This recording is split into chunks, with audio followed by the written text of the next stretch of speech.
Hey there, welcome to this week's episode of Next Level Play Therapy. And today we're going to talk about something that comes up a lot. We talk about this in my new membership when we do our consultation calls. That's Play Therapy Elevation Circle. And then my higher level consultation program for people pursuing their registered play therapy credential, and that one's Play Therapy Academy. This question comes up a lot. It comes up in trainings. It comes up in my membership programs. So I thought it would be a good topic for this week's live stream episode and podcast episode. So whether you're watching the live stream replay or you're watching live, or listening to the podcast, this is something that I hear a lot, which is my parents are refusing to schedule, or I can't get parents to schedule with me. And then you're kind of in your head, you're like, oh, these parents are so hard to work with. They're refusing, they're resisting. My client is refusing, my client is resisting. We all have these on our caseload. We've all had them on our caseload. And so I thought it would be a helpful topic for this week's episode. So for those of you who are watching live, I would love to know who's here. So if you will go ahead and post in the comments, whether you're watching on Instagram or you're watching on YouTube or LinkedIn, I would love for you to post your name in the comments, where you're from, what population do you work with, what play therapy model you use. We're going to talk a little bit about that today when it comes to this topic, because I think it's something that gets overlooked a lot, to be honest. When I talk to a lot of people who contact me about my membership programs, and this comes up a lot. So that's what we are going to talk about today.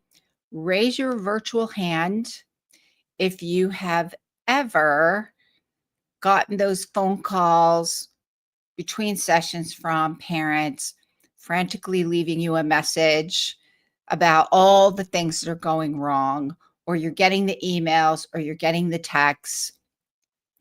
These are typically the same parents who you've tried to get to come in for a parent-only session, or maybe you're doing those 5-minute check-ins. They're never 5 minutes at the end of the session.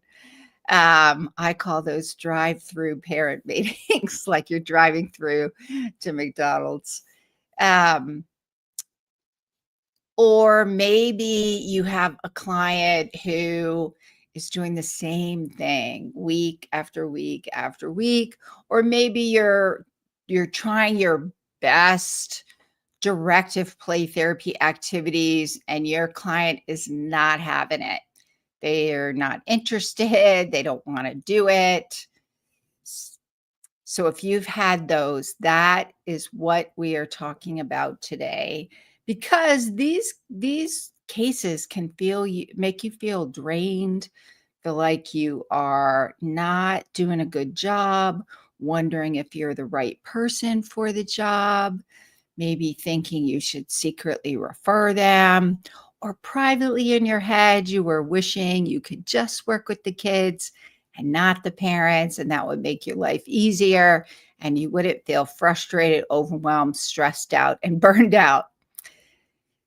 Today, I want to give you some tips to help you create some shift when you're working with these clients. So I'm going to share a little bit of my some insights from neuroscience and attachment theory. I'm going to share some things that I've learned after almost 35 years in the child and adolescent field. So let's get started for today. So that's what we're talking about today. For those who are joining us, we're talking about how to work with resistance in play therapy and what are some approaches for these reluctant clients? The first thing I think we need to focus on is shifting our language. So when you use the word resistance, you are typically talking about um, when you use the word resistance, you're typically already kind of blaming them in your head. You're thinking they're like trying to have power and control and they don't want to. So we kind of secretly in our head blame them, or when we're talking about them to maybe a colleague, we're using the word, oh, they're resisting or they're refusing, which is really in our head, we're blaming the client. So what I would propose first and foremost, just as a general rule, just don't even use those words ever. When you're talking about clients, when you're talking about parents or caregivers of clients, don't even use those words. Like that, those two words are not part of your vocabulary. You're going to change the word to reluctant. You can already see the difference. I mean, you can feel the difference inside. They're resisting, they're refusing versus they're reluctant. Reluctant then kind of shifts your mindset to figuring out, oh, okay, well, why are they reluctant? What's going on with their reluctance? And here's what we know. They probably don't feel safe for some reason, and that's the mystery that has to be solved. What's going on that they aren't feeling safe yet? And the other question is, what do they need in order to feel safe? So those are just that little word shift changes your mindset and helps you look at things a different way. And I always think of it like DBT. So any of you, raise your virtual hand if you love DBT. So I'm a play therapist and I still love DBT. I feel like those can go together when you're using a directive model with the older kids. But I look at DBT as a way, like a mindset shift in and of itself. And so with DBT, like you can look at them, it's acceptance and change, right? That's the basic dialectic for DBT, acceptance and change. Acceptance is my client is doing the best that they can. At any moment in time, they are doing the best that they can, even with the maladaptive behaviors, even with the things that set them up to fail. Acceptance is my client is doing the best that he or she can, or they, and change, and they can do better, right? So willing hands, half smile. I've been using that one a lot at work lately just because I've been dealing with some challenging situations myself at work. And so I use my DBT skills, willing hands, have smile. And it makes such a difference. I do that every time. I'm like now I'm just doing it again because I like the way that it feels inside when I do that. So acceptance and change. Shift your mindset. They're reluctant. So figure out why, what's going on, and what do they need in order to feel safe. The second thing that I think is important to think about from the very beginning, and I see this happens a lot, that play therapists, especially new play therapists, and in the beginning, I did this too. I just learned along the way through experience and after lots and lots of frustration that I need to get clear about my expectations and I need to clearly communicate those. Because I can remember, this was years ago, I can remember just being so frustrated. I had tried to be so accommodating to this parent, single parent, getting family members to help out, bringing my client, her child, to play therapy sessions, and client was really young. And so I was really trying to be accommodating and supportive. Nothing was working. I could not get this mom. Maybe I got this mom to schedule with me once, and then could not get it to happen again. And I used my best rapport building skills. And nothing could not. And then I was getting so frustrated, and I found myself being really blamey in my head and getting kind of angry, not to the client. If this is like when I was thinking about it. And I thought to myself, well, hold on there, Kathy Spooner. I talk to myself sometimes. What's going on? Why are you so mad? And then I identified, okay, well, this person's not coming in. And then I thought to myself, well, clients don't know how this works. I think in the mental health profession, we often assume, because we do it every day, all day long, year after year after year, this is what we do. But our clients don't do that. Parents don't do that. Parents don't know how this works. You're the expert. There, whether or not you feel like the expert, you're the expert, and they want to bring their child because you said you could fix this, right? Didn't you say that in all your marketing? Put that on your Psychology Today profile, put that on your website, said you could fix these things. So in their mind, they're bringing their child for you to fix things.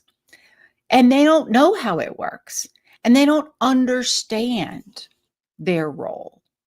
So when I got honest with myself about that, I thought, holy cow, I have been blaming and I have not made this clear. So I'm kind of chasing after them, trying to get them to do what I want, but I've never really communicated what the expectations are because I wasn't clear with myself what the expectations were. So I think this is something that gets overlooked a lot. We talk about this a lot in my membership programs, which is you have to get clear. There's two things you have to be clear about. One is your expectations, and the other thing is your play therapy model. You have got to have a model that you're working from. It's your GPS. It's what tells you what you're doing in every stage of the change process. It's what tells you what to look for and what to do in the sessions. So, getting clear about expectations and providing structure, the structure being your expectations, as well as what play therapy model are you using. Your play therapy model helps you understand where you are in the change process and how are you applying your model, right? Your model is only as good as your ability to apply it, because theory and application are connected and sometimes feel like they are miles apart. Like, we have our theory, but how do you actually apply that? And to me, that is the beauty of the consultation we do in the membership programs. Like, I'm about to open up registration for my new membership program. Play Therapy Elevation Circle is coming up.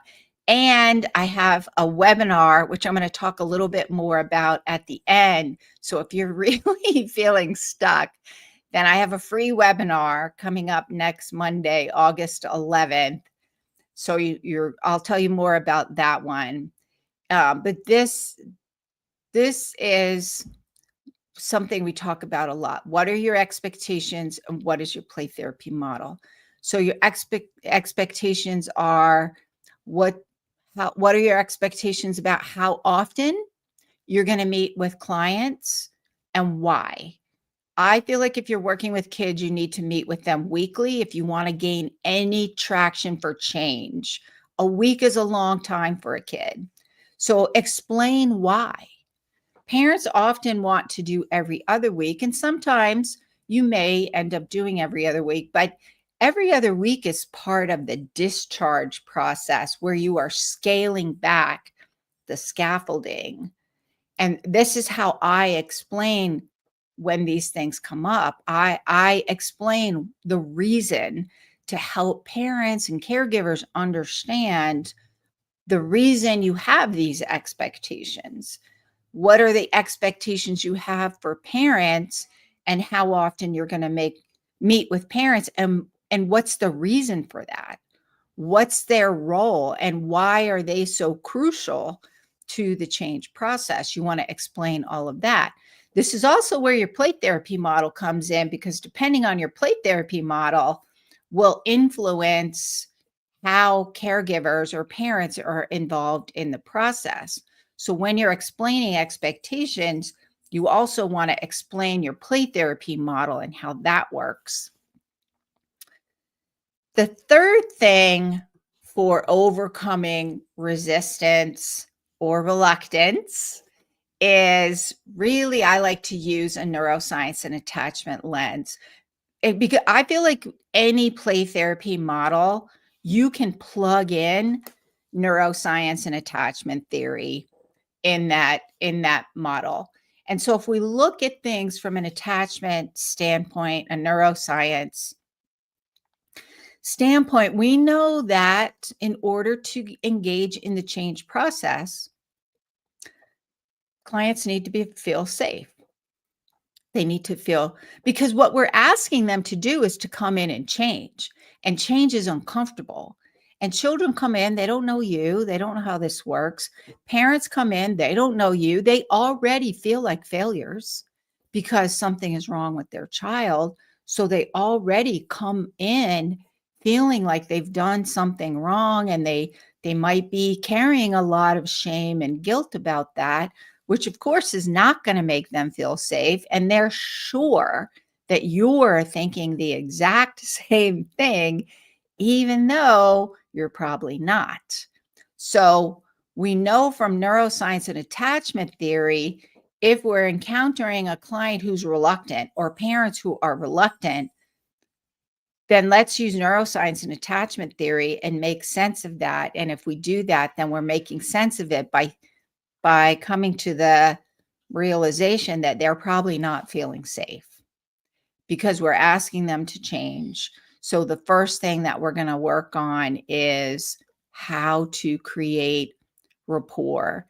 A lot of play therapy models, I would even say mental health, like even when you're working with adults, using adult models, congruence for unconditional positive regard and empathy is key. So congruence is a really fancy term for saying internally and externally, I connect with this experience. So, and I'm fully present in the moment, experiencing internally unconditional positive regard for my client and empathy, and then it kind of comes through my presence with my clients. I'm fully present. And so we'll get out of congruence. We have to recognize when that happens. If you're interested in more about congruence, I've talked about that in previous episodes. So you may want to pop back and listen to or watch some of those episodes that I did on congruence. But we know that it's really important to create that safe space, being attuned to our clients so that we can read their cues in the moment also helps us to adjust and shift and make sense of what's happening in the sessions. And then based on your theory model, your play therapy theory model, that's going to influence how you make sense of where that child is in the change process, what stage of play therapy they're in, and what are you going to be doing in that session So first is create that sense of safety and maintain it throughout the change process, especially when you come to those points where there's some challenges going on. Again, notice I'm not using the words resistance or refusing. I'm going to shift that to challenge. And then I'm going to go back to, okay, so what is this? I'm going to get curious about it. What's this reluctance that's happening, creating this challenge right now?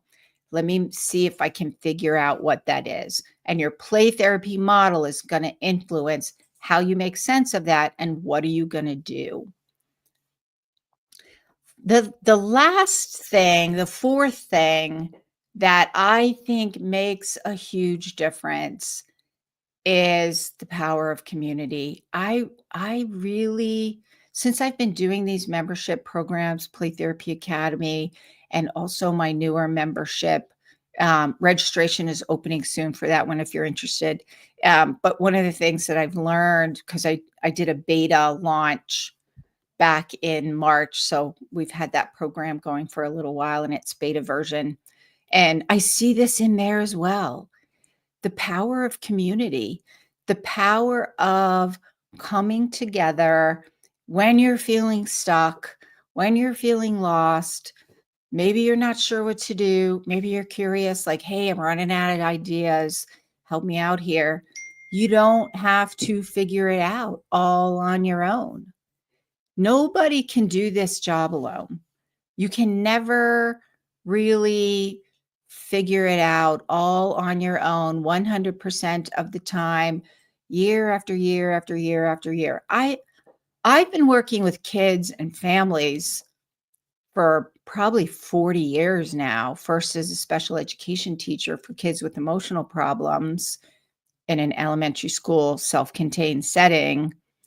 And then I did a um, brief job. I think I lasted almost a year back in the late 1980s as a residential. I loved working with the teenagers. It was just not a very healthy program at all. It was a very unhealthy program. This was back in the late 80s. As a residential staff, which was, I loved that experience, but it made me realize I really wanted to be a therapist. So then got me into becoming a child and adolescent therapist. And I still need help. Like, I listen in the community when we meet for our consultation meetings, which are structured. We'll do the staffing, we'll figure out what's going on, and then we'll figure out a plan. I get ideas when I even hear other members of the community share their insights, especially the new people. You guys don't give yourself enough credit. Like, you got into this field because you have some good intuition, and the insights that you have to give are really good.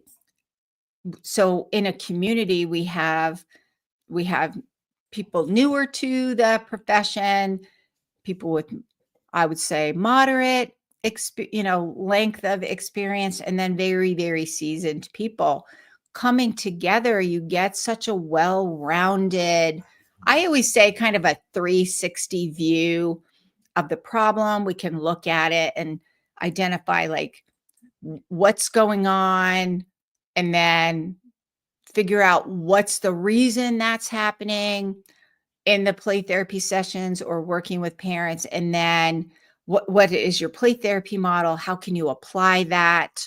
What would that look like? And then help clients to move forward. I also think that being in a community helps you to stop second guessing yourself all the time. Like, leaving a session wondering, did I do the right thing? Do I need to refer this client to somebody else because I'm not doing a good job and I might be making things worse? When you're part of a community, also starts to build your confidence. One, you can see what others are doing, so you learn from others and what they're working on, and then how that applies to your client. But also, you realize you have a lot more wisdom and you get support in order to have more confidence. So you have less burnout. And um, plus, you also have a place when you're, having a hard day, and you have your community of play therapists who get it. You don't have to explain play therapy. You can talk to your community and say, hey, this thing happened. I'm feeling really kind of down about this. And we all kind of support you and give you virtual pats on the back and tell you, actually, you probably were doing better than you thought you did. But also celebrate your wins. Like, we get just as excited. Ask any play therapist to show you their playroom. We are all about that. We get so excited about, like, new activities that you found, or like how you're rearranging and setting up your playroom. Like, we get super excited about that. So, to me, that's the missing ingredient that we don't talk about a lot, is the power of a play therapy community. And I say play therapy specific because it's a community of child and adolescent therapists who get it. You don't have to explain play therapy to them. They get it, and they can jump in right away and help you get unstuck where you're feeling stuck. So that is it for today. Let me do a quick recap. Today, we are talking about how to work with resistance and play therapy, 4 approaches to help reluctant clients. First thing is really reframing resistance as reluctance. Just throw out refuse, throw out resist. Don't even use those words in your vocabulary anymore when you're talking about your clients. Shift to reluctance. And when you shift to reluctance, you're going to look at things differently. You're going to look at what's going on and how can I help my client. So if they're reluctant, they're not feeling safe. Change, we invite them into the change process. It's painful. Change is hard. It brings up all our insecurities, all those lies that we tell ourselves in our heads that makes us feel shame and guilt and unworthy and unacceptable. And we're new to our clients. They don't know us yet. We haven't built that rapport. So resistance is really about reluctance. I would add, including when you get to that middle change, really deep into the change process. Change is painful. So if you're hitting some challenges where your clients are kind of struggling, then if you look at it and frame it as reluctance, then you're going to look at, okay, what's going on here? What's happening that is activating not feeling safe or activating this reluctance? And then what can I do to help them work through this? Acceptance and change. If we think about DBT, dialectical behavior therapy, acceptance and change. Our clients are doing the best that they can at any moment in time, and they can do better. But in order to do that, they have to feel safe. So the other equally as important thing, so point number 2, strategy number 2, or feedback suggestion number 2, whatever you want to call it, is be clear first and foremost with your expectations. Be clear with yourself. What are your expectations? How do you want this to work? How do you work? Be clear with yourself, because then you have to communicate that to parents or caregivers, and you need to explain the reason for those expectations.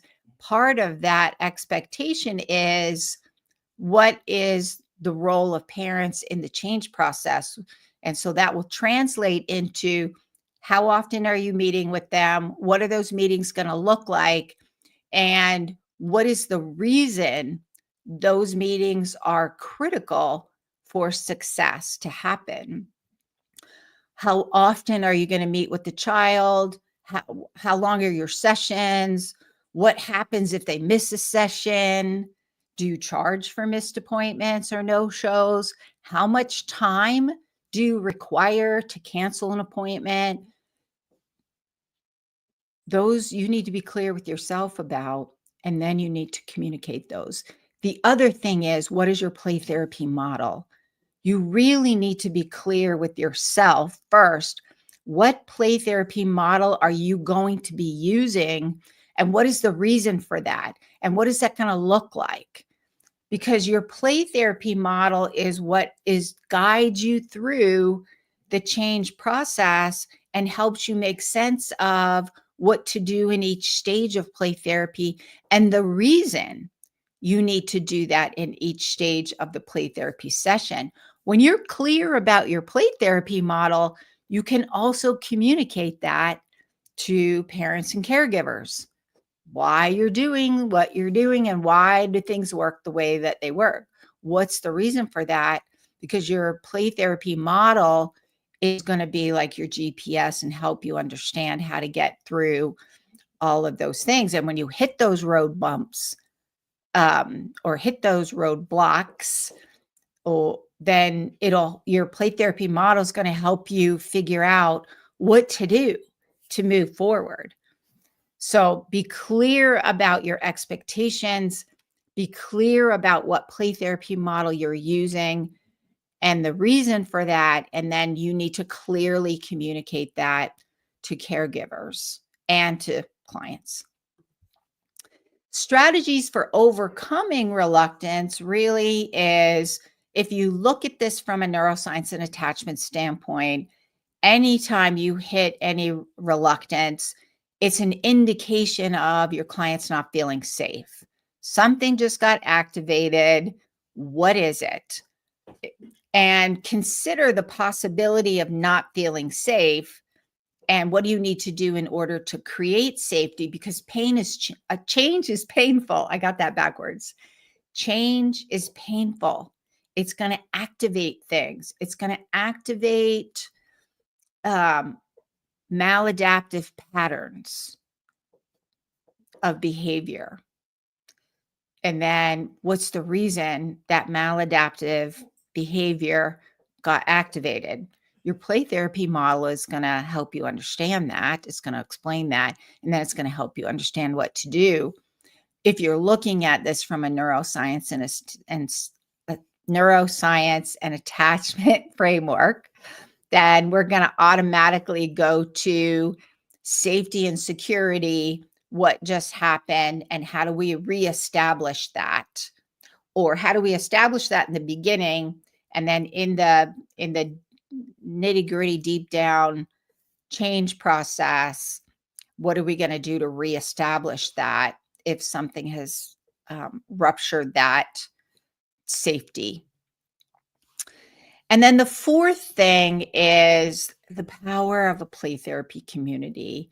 I really think we don't talk about this one enough. I've noticed such a difference in myself when I had a play therapy community, or even it was just like a friend, like way, way, way back. I had learned my play therapy model. I had gotten my registered play therapy credential, and I was still struggling because now I didn't have the support. And I was the only play therapist in my community. And there were like 200,000 people in the community, and like quite a few therapists. I was the only play therapist that I knew of until I met my friend. And then she and I were it. And so we were kind of a support for each other. And that made such a difference to work through. And then I created, this was back when I lived on the East Coast. And then I had I created a group practice, and we only did play therapy. So we kind of created our own little community there. But I saw a difference in the quality of play therapy services that I provided and that the therapist in my group provided, because we did a lot of consultation. And then that I moved across to the other side of the country here in the United States, and I had nothing. Um, and then I noticed the niche, and I started doing some consultation and then creating community. And what I've noticed in the memberships is just the quality of play therapy that is being provided. And you can see that when they when that their play therapists do their case presentations, or will staff those, you can see the confidence in their voice. You can see the confidence in their feedback and the wisdom that's happening. And so I think um, the power of having a play therapy community really is important, because you get support. You don't have to do it alone. You don't have to feel like you're second guessing yourself all of the time, or wondering if you're doing the right thing, or um, going into what I call the spaghetti against the wall model, which is, I'm just going to pick play therapy activities and do those and hope something sticks at some point. It's an awful feeling.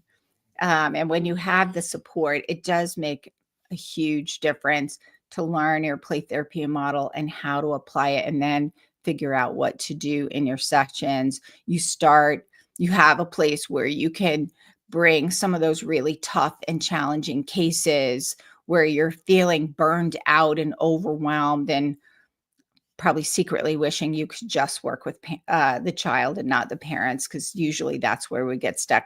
But we get stuck with kids too. We can work with some challenging kids and then feel a lot of like you're letting your clients down, like you're not a good play therapist. And the likelihood it's not very high. It's just that we can't do it alone.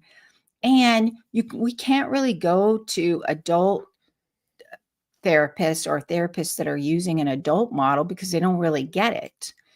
You end up having to explain what play therapy is, and then you may get the looks, or they're like, oh, they're just kids, just play with them. You don't get any of that, because we get it. We get what play therapy is. We are happy with your wins, and we support you with your woes. So that is it for today. I do want to let you know about my free webinar coming up. So if you're interested, I have a free webinar coming up. It's called How to Provide Play Therapy Without Second Guessing Every Clinical Decision, even with complex cases. So in the webinar, I'm going to walk you through like a 3-part framework. So I'll walk you through the framework, and then we're going to do a case study, and we're going to use the power of community to kind of work through that, get ideas, figure out what to do, to implement the framework to help you really get more confidence with your clinical decision making, stop second guessing every decision, and wondering if you should change professions or secretly wish you could run away and not work with parents, or secretly wish you could refer your hard kids to somebody else who can do it better. So if you're interested, the webinar is on August 11th. It'll be at 5:30 p.m. Pacific time.